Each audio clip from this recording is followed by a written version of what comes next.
Contá un poquito, Jesús, el corazón de este artículo más que interesante, que invitamos a la gente a que lo lea, pero ahora le vamos a dar un formato radial con tu comentario.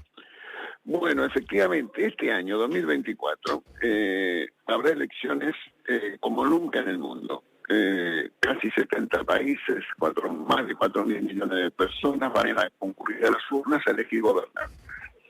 Entre esos países se encuentra la democracia más antigua del mundo, los Estados Unidos. El país de habla hispana de mayor cantidad de personas, México. Y también la nación más poblada, la India. Y uno podría decir, bueno, entonces se vota, está todo bien.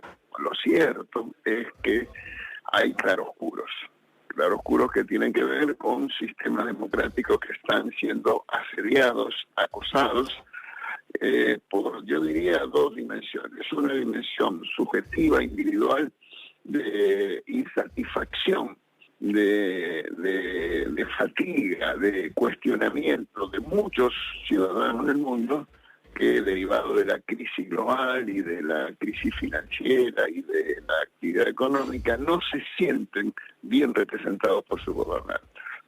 Y el otro manera y el otra hoja de la navaja que atenta y acosa a la democracia son los liderazgos autoritarios, Claro. disruptivos, no democráticos, que generan una situación de muchos casos de violencia verbal, en otros de racismo, en otros de xenofobia, que son malas compañías para los sistemas democráticos. Entonces la pregunta que uno debería hacerse es, primero, reconocer este dato, no ser ingenuo, de que hay razones objetivas para los problemas y al mismo tiempo intereses particulares de liderazgos políticos no democráticos.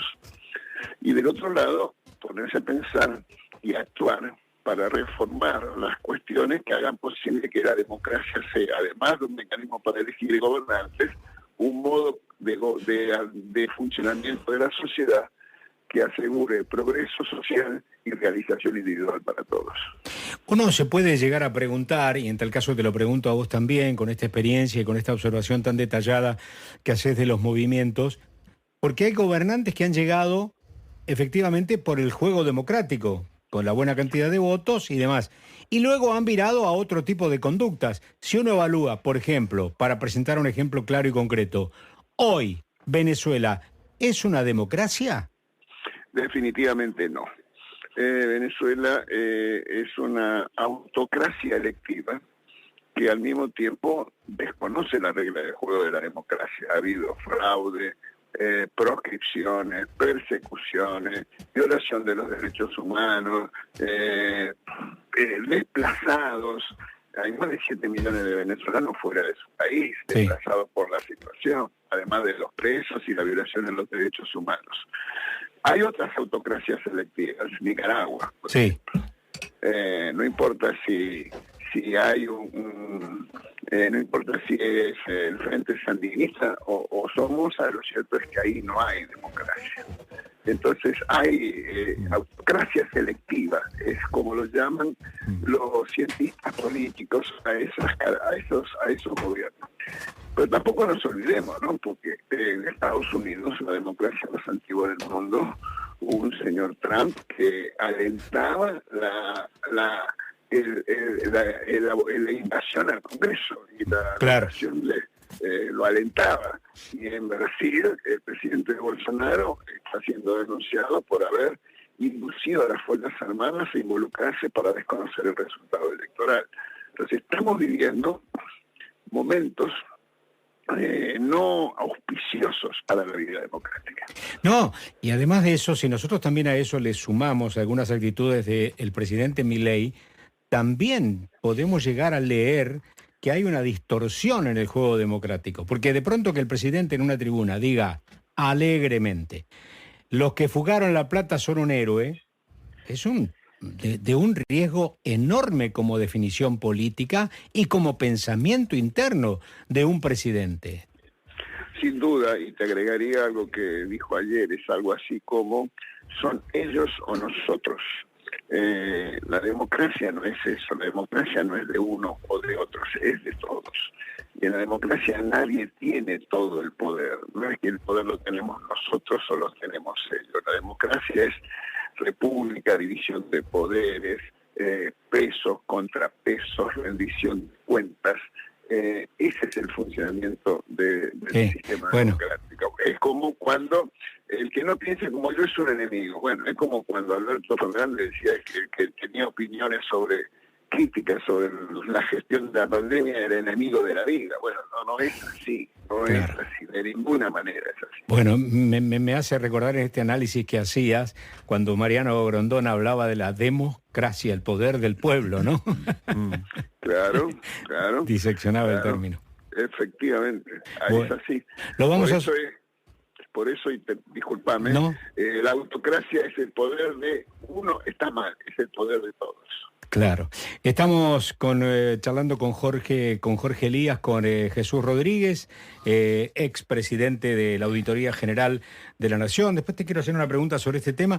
Miembro ejecutivo de la Fundación ALEM, con un pasado en el gobierno del doctor Raúl Alfonsín. Pero dice Jorge Elías. Mencionabas a Venezuela y a Nicaragua, que se los puede encasillar en la izquierda. Yo ya no creo más en izquierdas y derechas. Pero vos fíjate el caso Bukele, que no tenía licencia, digamos, para ser candidato a la reelección y sin embargo torció el poder judicial y aprovechó su mayoría de número en la Asamblea Nacional para ir a esa reelección. En el fondo, estamos hablando de lo mismo, es decir, de un poder ejecutivo que cautiva a un poder legislativo y termina dominando al poder judicial.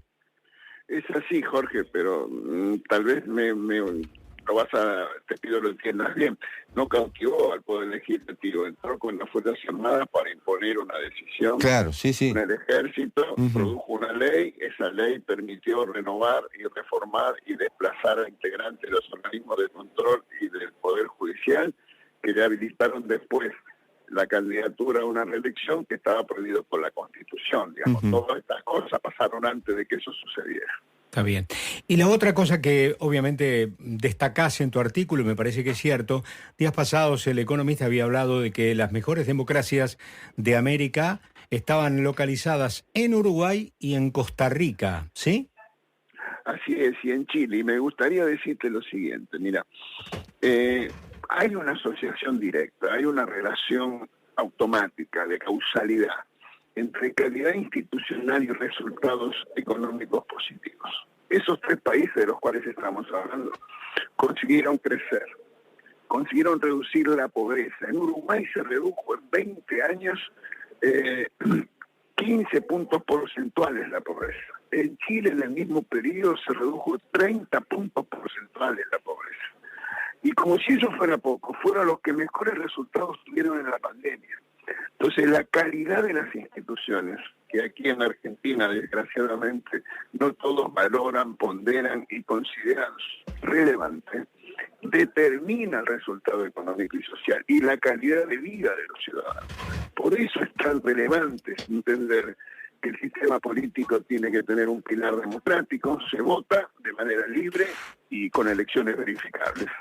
Pero que no alcanza con eso, tiene que haber una dimensión republicana, la división de poderes, la independencia de los mismos, el control recíproco, la rendición de cuentas, y también una dimensión liberal, asegurando derechos para todos, particularmente para las minorías. Ese es el sistema político que hace bien y produce resultados positivos. Claro que sí. Y vos, de último punto, citaste a Mariano Grondona. Mariano Grondona una vez lo escuché por televisión, una frase extraordinaria.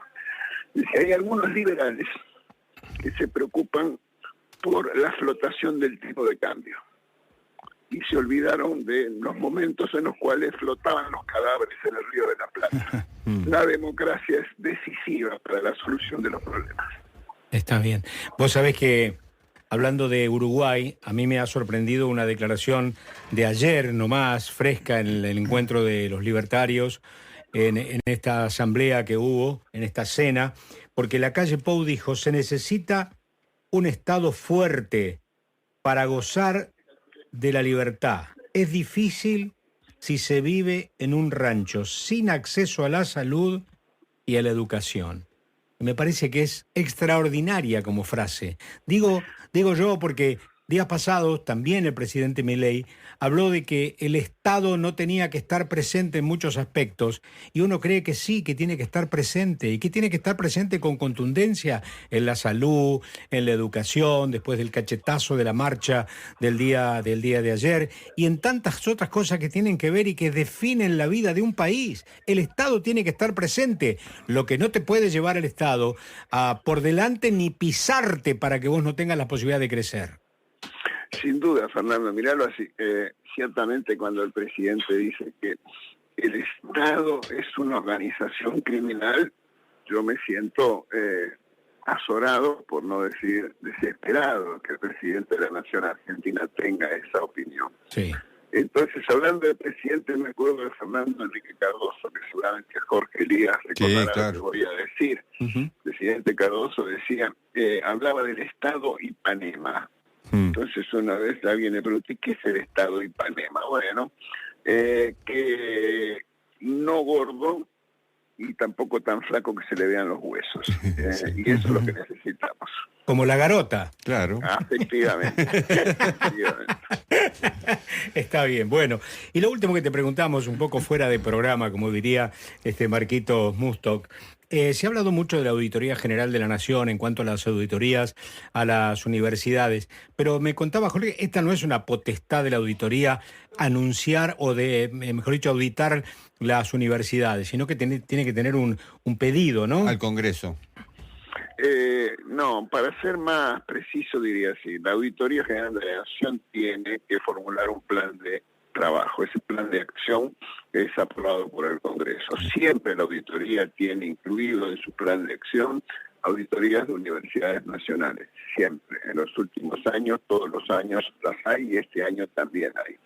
Mi punto, y quiero recordarlo, es que hay que reclamar, como corresponde, lo hizo esa extraordinaria movilización del otro día de más de 500.000 de personas en todo el país, suficiente financiamiento y asignación presupuestaria.